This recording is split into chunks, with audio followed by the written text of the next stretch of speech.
And here, from right here in the U.S., we have Amy and Emma, and all the way from Canada, we have Mary Claire and Stevie.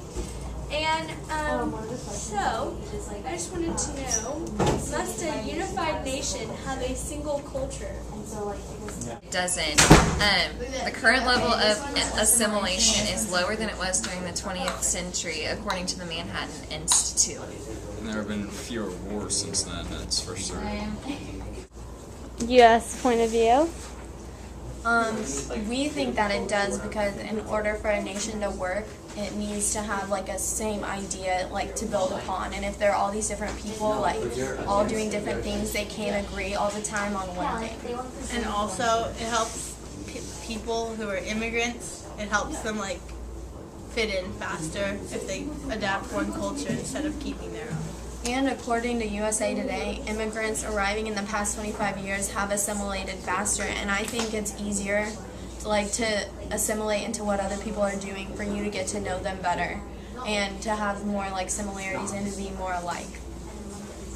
Thank you. According to the Washington Post, many families in the U.S. have wanted to keep their culture instead of adapting to another culture.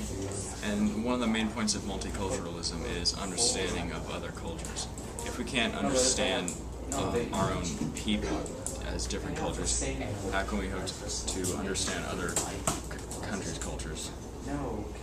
But a lot of people, according to Michelle Young, want to assimilate faster to erase their historical past so that they can have a start fresh in America. Okay. Is that y'all's final point of view? According to VOA News,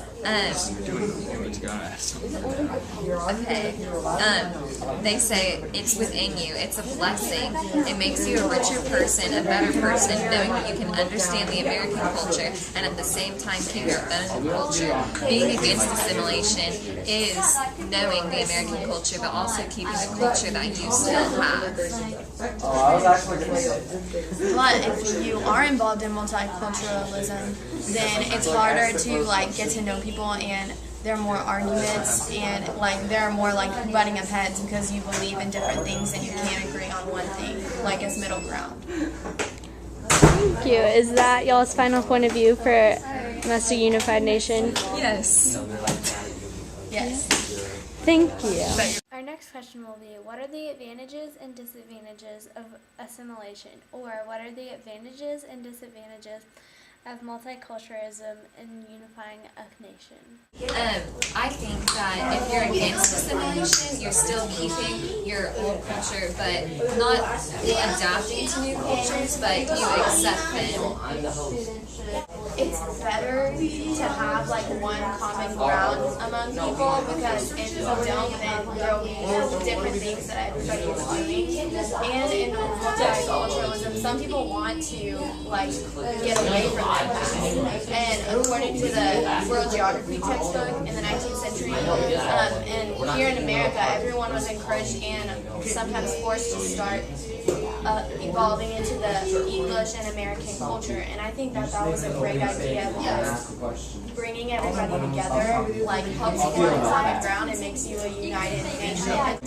Two people from different countries that had argued before moved to America, and they continued to argue about their old countries. It wouldn't be good for America, so if they just both accepted America's culture and adapted to that, then they wouldn't be arguing. So why do you think that unifying a nation is important? If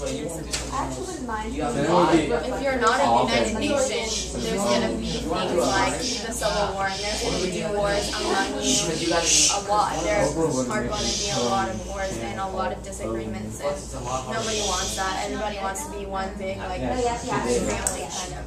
Do you think there are any disadvantages to assimilation?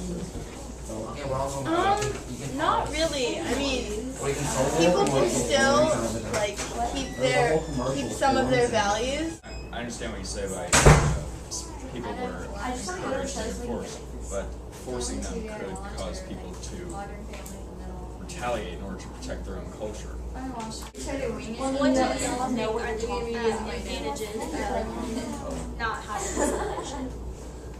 not having assimilation divides people for who they are, and they keep the place they came from. And I feel that if our whole country was assimilated, we wouldn't have all of the holidays we have, all of the traditions we have, and everybody would be exactly the same and do exactly the same thing.